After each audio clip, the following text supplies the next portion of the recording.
Uh, Coach Darren Smith and Nick Wade, this question is for you. Being in a biracial marriage, your children will be mixed. They will grow up in a world differently than someone who has just one race. Will you teach your kids to see color or to be colorblind, or that there's power in color? And how will you prepare them in a country that is struggling with inequality and social justices? First of all, just I want to thank everybody on the panel for having me, and just hi to all the coaches out there. I hope everybody's staying safe. The truth of the matter is, having those talks even with my wife. My wife is Mexican. She's from El Paso. But that's something we don't duck. We are different, and there's beauty in being different.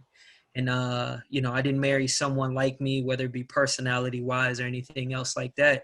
I think it's kind of what Coach, Smith touched on too. There's beauty in that, and you can rejoice in that. I think that the thing that's important is, and when we've talked about starting a family and things like that, for the sake of being real and being on this round table, the truth of the matter is we will probably be raising an African-American labeled daughter or son, and what comes with that. And I think that that's important not only to understand, but I think that there's a lot of dignity and there's a lot of honor in that. But it's just the way things are. And me as a parent or even as a coach, pretending those thoughts, those views aren't out there, I think would be setting people up, for failure, especially in my own household. So, me and my wife have talked extensively about that. There's a lot of things I've learned about her and her family heritage and things like that, we have to wrap our head around and that we learn to love and coexist with. But when you bring kids into the mix, it's a little bit different. Because, depending on, the complexion or, the way that they're seen, whether you like it or not, they're going to have to move differently. And making sure that I prepare, my kid, not only to see people as human beings and for their inherent good and things like that, also understanding that, there are different rules and things that, we would have to go by, or, grow up as, or maybe even different questions you had to face. Just personally me, I grew up in a town where I went to an all-black elementary school, but I was in an accelerated program, and I was the only black kid in my class at an all-black school. So I remember the things that I had to go through there, any understanding in those conversations that were kind of forced on me. Uh-oh, I think I'm chopping up a little bit. Am I back? Okay, good. Good. All right. Yeah, they were kind of forced on me as a kid, but I remember, moving forward, those were things that I was ready to, come to grips with when I was a little bit older. But seeing the difference in people is always wonderful. It would be very shallow of me as a husband and as a fan, a father, just to label things by a certain skin tone or color. But teaching about the whole, being of human beings, and understanding that people come from different, different backgrounds and walks of life, and there's beauty in that too. So. What are 2 or 3 things you can tell us that's wrong with the system to why we don't have more opportunities for black coaches to be head coaches? Outside of the fact there's not very many jobs in the first place, what other factors in the system are part of the problem, in your opinion? We'll let Coach Crass, you go first. First of all, Ted Crass, just got the head coaching job at Otero Junior College in Colorado. Came from Abilene Christian with Joe Golding. And I appreciate you guys for having me on. I'm honored, and try to prepare the best I could. I think that in my experience, the little experience I have, the biggest problem is, the solution that we want is that with over 50% of scholarship basketball players in Division I being black, and over 80% of them in the top 7 conferences being black, I think we all want to see more black head coaches. And I think that, in my experience with just recently interviewing for a head coaching position and getting it, I learned a lot, and it explained to me a big reason on and why I think it's behind the curve of what we think it should be. And I think that, for one, from ages 18 to 23, majority of black people that will eventually want to get into coaching are still playing, and they want. So I look at one of my best friends, Solomon Bozeman. When we were both in college together, he was the player of the year in the Sun Belt, and I was a student manager. So at 7:00 at night, Solomon was going to the gym, and I was over there helping Big Mike with his English paper and tutoring Big Mike and helping our ops guy with travel. And, I was, and Solomon went on to make some money playing basketball, and I went straight into coaching. So me and him kind of have the same experience as far as around the game. We're the same age. He's a little older than me, and he would love to be a head coach at Otero Junior College.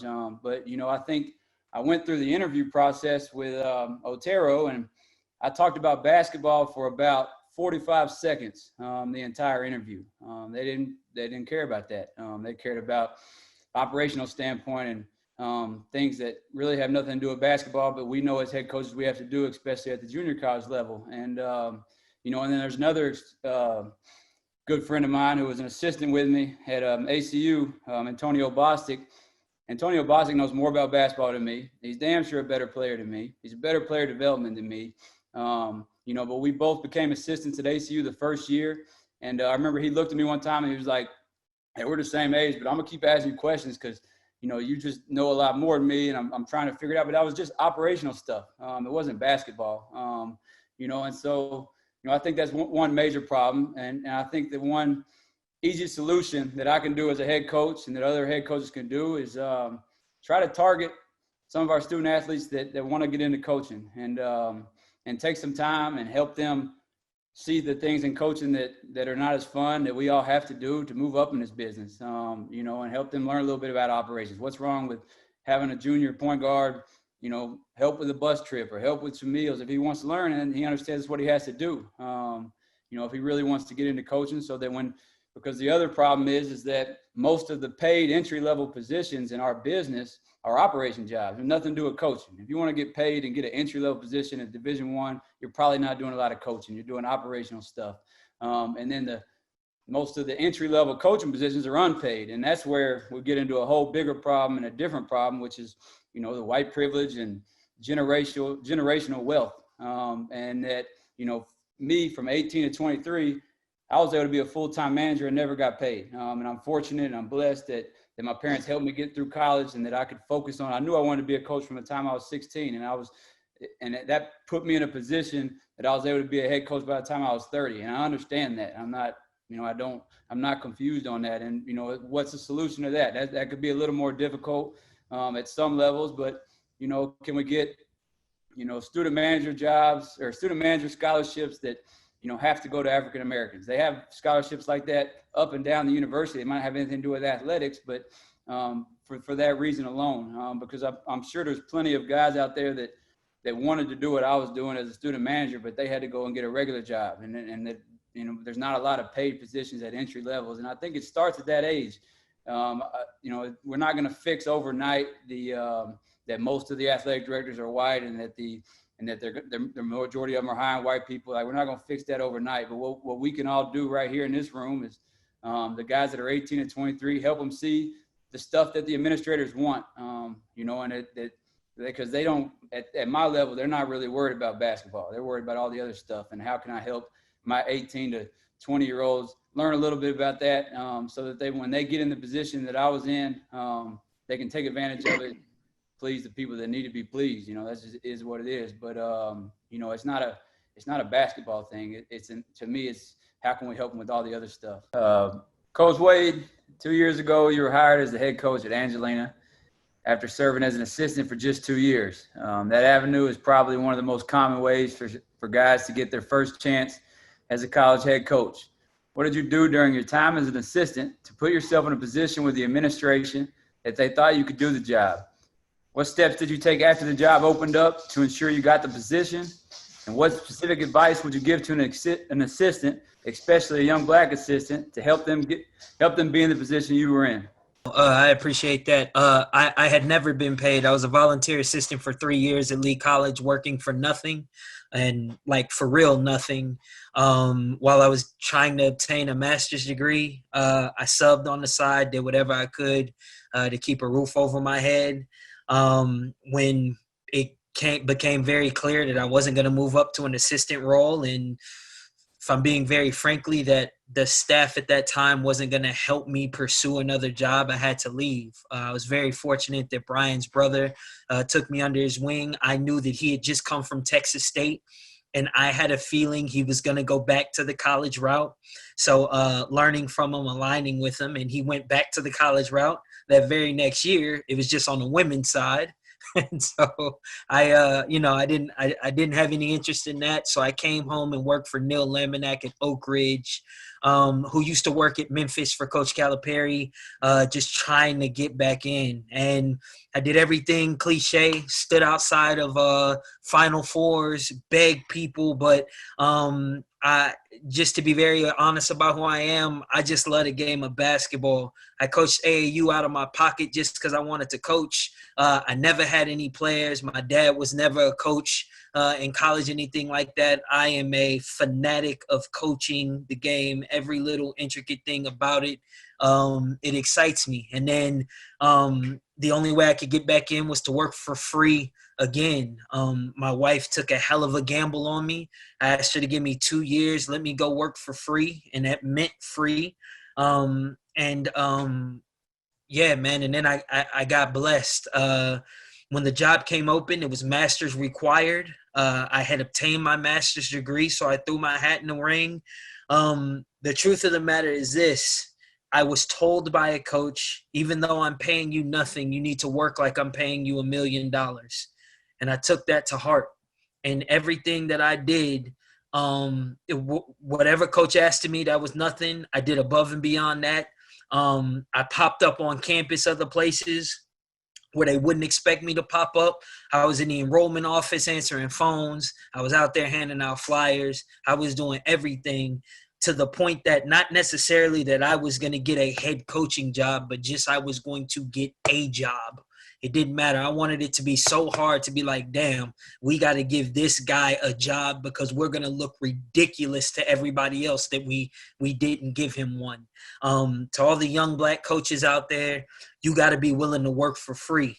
All that stuff you see on TV and all the guys making that major money, that is not what it is. It's grunt work. It's being told to do crap you don't want to do. It's going through that thing, and I had to learn that the hard way. I would also say make sure you know who you're trying to work for. Making sure that you're working for somebody that is invested in you as a coach and moving you up and growing you and hey, I got this coach here. He's a great coach. The situation you have is better for him than what I can give him. You should give him an opportunity because of what he's done here. Those are the things that are really, really, really important. The X's and O's are the X's and O's. The truth of the matter is the first 6 years I was a voluntary assistant, they didn't ask my opinion on recruiting, basketball, or anything. They wanted to make sure guys were in class. They wanted to make sure guys were on the floor on time. That was my job. And I just made sure I tried to be perfect at it. And I made mistakes along the way. And, it was different. It was difficult. And you got to bet on yourself and you got to sit in the saddle because you're not going to make any money. That's just the God to honest truth. If you're not willing to do it for free, you're not willing to do it, in my opinion. And then, other people get blessed to do some things and other people get different routes and they know somebody that knows somebody and they got somebody that can pick a call. That wasn't my reality. But I had a great faith in God. I'm always going to bet on myself regardless of the circumstances. And that's what I did. And I'm very thankful that I was able to stick in there. A couple weeks ago, they said we weren't having the season. Took that to the chin, and we're just going to keep moving. But at the end of the day, I've already worked making nothing. So going through this and having to start from scratch doesn't even bother me or scare me in the slightest. So that's what I would tell the guys. And I would just say, do everything you're asked to do times 10. And it doesn't just mean in the basketball office. If the AD needs help, you help him. Show up at baseball games and work the scoreboard. Help rake the field. Man, I was doing that. Like during conference softball tournaments, I was out there doing field maintenance. I just didn't want to be told no when it came to there being a potential job opening. And it just happened to be the head job that was there. And, I got blessed. So if you're really about it and you really want to go down that route, it's going to look something like that. And that's the God's honest truth. So my question for you, Coach Crass, I know that you've, come from the D1 level, and, there's this willingness to have conversation now. And I had this hypothetical. If I had a son and I sent him to play, basketball for you, so to speak, what would that conversation look like from you about what's going on, although you look different from me? How are you going to start that conversation, and how are you going to get guys that are from different backgrounds than you, you know what I mean, to not only get them to understand that you're listening to them, but that you're aware of what's going on, and that, that's going to be an open dialogue and that type of session. What would that look like for you? Yeah, good question. It's my first time being a head coach, so, I anticipate making a lot of mistakes on every single level. But the biggest thing that I've learned over the last couple of months through coming to these things and talking to friends of mine is that I need to listen. And I'm going to have, because of the pandemic, I'm going to have 30 young men who I've never met in person. It's all been phone conversations, Zoom, whatever. And, I'm going to have an opportunity to learn from a lot of people from all over the country. And, I think that what I need to do and what I anticipate doing in my first couple of weeks is just letting them know that I want to listen and I want to learn, and letting them talk. And then, what I hope happens, I can't guarantee that this is how it'll go, but what I hope happens is that some guys open up and, that we can learn from them. And then I hope that one of them takes some leadership and what they want from me as a head coach, and what they want from my assistants, and how we can help. I have a lot of ideas from coming to these things that I want to do that we've talked about and we've heard about tonight. And, everything from voting to stuff with law enforcement. Specifically, one thing I'm excited about at Otero Junior College, they have a law enforcement academy. So it's guys, I don't really know how old they are yet. I think they're probably fresh out of college or maybe younger. But they have about 60 people that are training to become law enforcement. So I have a chance to use my players to kind of attack it at the heart, to attack it early. And hopefully we can make a change with those law enforcement. They can see, for one, that, my guys are normal people just like everybody else. And hopefully we can do enough that they start to love my guys a little bit, and my guys start to love them, and it can go both ways. But I hope that, I hope that somebody on our team will kind of take some leadership and help me, because like it said all the time, I have no idea what it's like to be black. I don't try to act like I do. I have a lot of friends and close people that I consider family that are black, and I hurt for them, and I feel for them, and I've seen it, and I've been in the car when it's happened, but it didn't happen to me, and I don't all the way understand it, and I won't ever. But what I do understand is that I'm in a position of power, and I can make a difference by letting them talk and letting them teach me and teach each other. Because I'm out of the 30, not all of them are going to be black. Some of them are going to be Hispanic. Some of them are going to be white.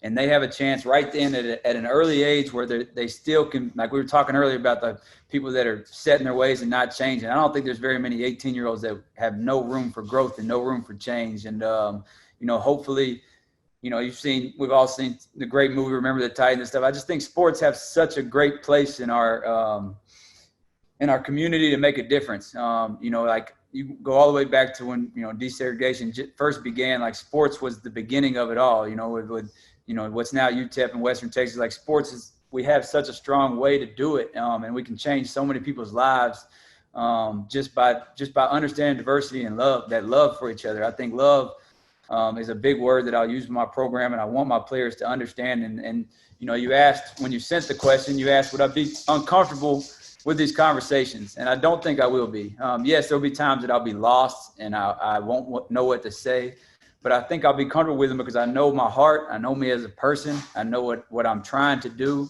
and I know my intentions. So I don't think I'll be uncomfortable. I think that there'll be times that I'll mess up, I'll do it wrong, and I might piss somebody off when I'm trying, because a lot of this is new to me. Just not only I've never been a leader at this capacity, but I know my heart. I know I'll do my best at it. So I don't think I'll be uncomfortable. But I know what I need to do, and that's to love on these boys and for them to understand that I'm here for them and that they'll open up with me, and hopefully they'll be the voice. And if that works out that way, I think we'll get a lot done. I appreciate it. No, that's awesome, man. Can I touch on something real quick, Burton? I saw, Coach Lowe. I saw what he put. He said, "Is it always good to encourage people to work?" There's nothing encouraging about working for free, but sometimes that's the only way. Sometimes it's the only way, and at my juncture, it was the only way. And and I thought it was tough, but no, Coach Crass, thanks for everything, man. I think that I think that's powerful, and I think that like all coaches, everybody's going to be in a little bit different position this year for sure.